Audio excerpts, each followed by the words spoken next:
नमस्कार, आप देख रहे हैं जौनपुर टुडे। मैं हूं शुभम अग्रहरी। साथियों, जैसा आप सभी को पता है कि बिहार में विधानसभा चुनाव का दौर चल रहा है और आज पहले चरण का मतदान किया जा रहा है। ऐसे में आपको बता दें कि बिहार के कुल 243 सीटों में से 121 सीटें वो हैं जिसमें पहले चरण में मतदान किया जा रहा है, यानी कि कुल 18 जिलों के 121 विधानसभा सीटों पर मतदान इस समय चल रहा है। इन 121 सीटों में लगभग 10 ऐसी सीटें हैं जो बहुत ही हार्ड सीट मानी जा रही हैं। माना जा रहा है कि ये वो सीटें हैं जिससे बिहार की राजनीतिक समीकरण तय की जाएगी, चाहे वह तेजस्वी यादव की बात किया जाए या फिर खेसारी लाल यादव की बात किया जाए या फिर भारतीय जनता पार्टी की कैंडिडेट मैथिली ठाकुर की बात किया जाए। तो ये सभी उम्मीदवारों के विधानसभा क्षेत्र में आज ही मतदान किया जा रहा है। लगभग कुल 10 ऐसी सीटें हैं जिसे हार्ड सीट मानी जा रही है।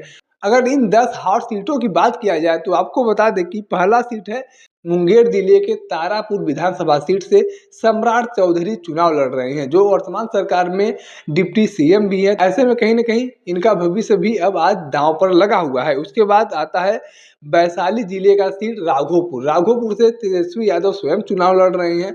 और उसके बाद आता है महुआ, जो वैशाली जिले में ही पड़ता है, और यहाँ से लालू के बड़े बेटे तेज प्रताप यादव चुनाव लड़ रहे हैं। और उसके बाद अगर बात करें तो दरभंगा जिले का अलीनगर सीट सबसे हार्ड सीट माना जाता है, क्योंकि यहाँ से लोक गायिका मैथिली ठाकुर चुनावी मैदान में है। तो ऐसे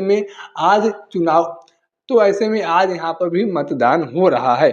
उसके बाद सारण जिले के छपरा विधानसभा का नाम आता है, क्योंकि यहाँ से Bhojpuri star, trending star Khesari Lal Yadav चुनावी मैदान में है।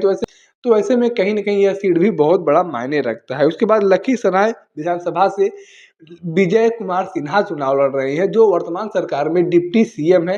तो ऐसे में कहीं ना कहीं यह सीट भी बहुत ही अहम सीट है भारतीय जनता पार्टी के लिए। उसके बाद पटना जिले के अंतर्गत मोकामा विधानसभा का सीट आता है, जो अनंत सिंह की सीट मानी जाती है। अनंत सिंह कई बार यहाँ से विधायक रह चुके हैं और इस बार दुलारचंद हत्याकांड के बाद से इस सीट पर और अच्छी खासी नजर लोगों की बनी हुई है और कहीं ना कहीं यह बहुत अहम सीट मानी जा रही है। उसके बाद नाम आता है दरभंगा शहरी सीट का।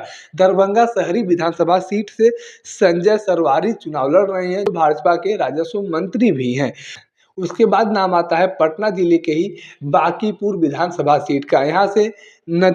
यहाँ से नितिन नवीन चुनाव लड़ रहे हैं, जो कई बार से विधायक रह चुके हैं, लगातार चुनाव जीतते आए हैं।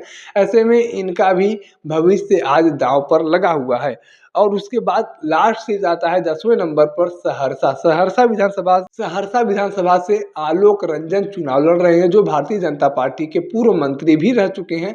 ऐसे में यह सीट भी भारतीय जनता पार्टी के लिए बहुत ही मायने रखती है, यानी कि कुल ये 10 सीटें हैं जो इस विधानसभा चुनाव में हार्ड सीट मानी गई है। इस पहले फेज के इलेक्शन में हार्ड सीट मानी गई है और कहीं ना कहीं इन सीटों के जीत और हार से बिहार का सियासी समीकरण भी तय किया जाएगा। अब देखना यह दिलचस्प होगा कि इन सीटों पर जनता के द्वारा किसको अपना नेता चुना जाता है, किसको प्रतिनिधित्व करने का मौका दिया जाता है। जीत के दावे तो हर किसी के द्वारा अपने अपने स्तर पर किए जा रहे हैं। बाकी बिहार विधानसभा चुनाव को लेकर आपके पास कोई जानकारी है, कोई राय है, तो आप कमेंट बॉक्स में लिख सकते हैं। अगर आप वीडियो को फेसबुक पर देख रहे हैं तो पेज को फॉलो करें, यूट्यूब पर देख रहे हैं तो चैनल को सब्सक्राइब करना ना भूलें। साथ ही साथ आप हमारे पेज को, हमारे चैनल को इंस्टाग्राम और ट्विटर पर भी फॉलो कर सकते हैं। धन्यवाद।